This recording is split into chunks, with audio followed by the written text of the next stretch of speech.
What's happening, folks? Back with another reaction, back with some more Adam and the Ants, as well as a Sleeping Luca. And we're continuing with the Antics in the Forbidden Zone compilation. Thank you again to Mr. Solo. And we're going through the tracks from the Prince Charming album, and indeed, we're up to that title track. So yeah, it's a funny phrase in that it goes back to... It's a literary character used in a number of different cultural tales. I think one of the earliest written versions of it is Sleeping Beauty, which I want to say was like late 17th century, and surely goes back beyond that. In any case, it's a character who's often very generally defined in a superior or superlative way.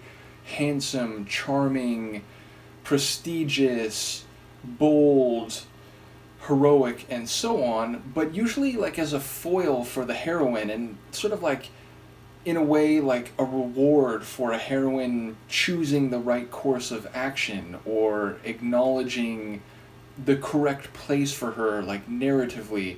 I suppose in more recent generations that concept has been sometimes turned on its head, where Prince Charming is a bit too full of himself, or a person who is so selfish or otherwise conceited that the desirability of Prince Charming is sort of inverted. But yeah, I don't quite know what to expect here. Again, like, I've heard enough now of Adam and the Ants to know that they often have, wild or humorous takes on the concepts they're exploring, although in some cases, they have addressed by metaphor or figurative meaning, the music industry or like pop culture expectations and so on. So perhaps there might be some of that at play here. But yeah, it's a simple phrase and a proper name reference more or less. But I really don't know which way this will cut. So let's give it a listen and find out, or at least to the degree that I can pick up on a first listen. This is Adam and the Ants. The track is Prince Charming from the album of the same name, though we're hearing it here as part of the Antics in the Forbidden Zone compilation.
Ridiculous, nothing to be scared of.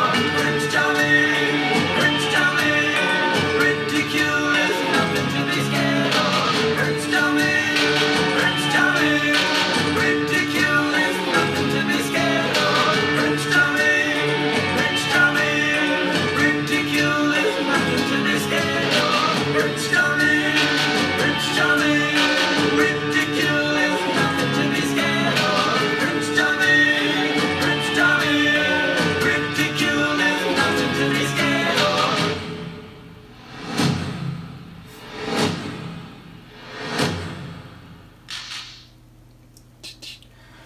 Wow, so another crazy track, very like cyclical and repetitive, which sometimes that's used in a very critical way. I don't mean it in that regard here, but it was literally repeating the same sonic elements and the same vocals.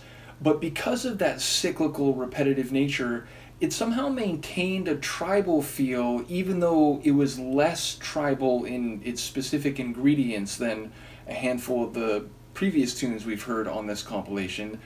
I will say, like, lyrically, I'm intrigued because, like, overtly, he's saying, like, don't stop being dandy, don't stop being handsome. What was it, like, don't lower yourself by forgetting your standards. So, like, live up to those idealized depictions of Prince Charming in fairy tales going back centuries, seemingly, but also, like, ridicule is nothing to be scared of, which I'm amused by that, because it seems to be playing off the idea that maybe in some later presentations of long-running fairy tales that, you know, sort of span different cultures and take different variants, which if you study anthropological history and, like, fairy tales specifically, you know, there's, like, related fairy tale branches of, you know, sort of stories that have different regional variants and in many cases have basically the same narrative points, but in some instances actually have some deviation from that.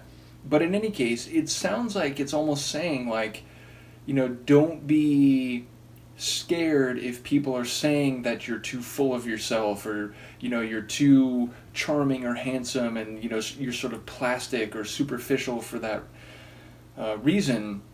So I don't know if I'm hearing that right, but again, the idea of, like, you know, stay dandy, stay handsome, Prince Charming, don't lower yourself and, you know, get rid of your standards or forget your standards, that seems to run counter to the idea of not being afraid of ridicule, because if you're being ridiculed, then at least some people out there think that, you know, all those qualities that are supposedly desirable and optimal are in some way worthy of critique, they're worthy of attack and indeed ridicule. So, yeah, lyrically, it feels like internally, not contradictory, but sort of, you know, making different points that are at odds with each other. So I'm intrigued by that. But obviously we have these big repetitive vocals as well as, like, these animalistic vocalizations, not quite as, like, persistent and zany as in a couple of the previous tunes, but still vocalizations that are, like, I would say non-standard. You know, they're not just like melodic vocal flourishes, but, you know, like bird sounds or vocal stylings that are outside the, you know, standard deviations of, like, you know, synth pop or, like, what's the right word? Like alternative pop standards or, you know, regularities. So ultimately, another really intriguing tune, which, as I said, a bit less tribal than some of the previous ones, but still kind of having that feel because of those cyclical sounds and vocals and these big, like, powerful drums. So yeah, another crazy tune, long story short, and one that I find very intriguing. I do remember people saying, like, I saw in the comments that when it comes to Adam and the Ants albums, for some people this one kind of went in a direction that they weren't overly fond of. Some people were saying, like, this was the last album of theirs that they found, you know, to be as compelling as they had come to know them by this point. So yeah, as someone who's really just experiencing their music for the first time in these last several months, I'm curious, I'm taking it all in, and definitely, you know, no matter what happens from this point out, they really do, you know, have their own crazy style that's unlike a lot of what else was coming out at this time. So, in any case, let me know what you think, and I will see you for the next one. Peace.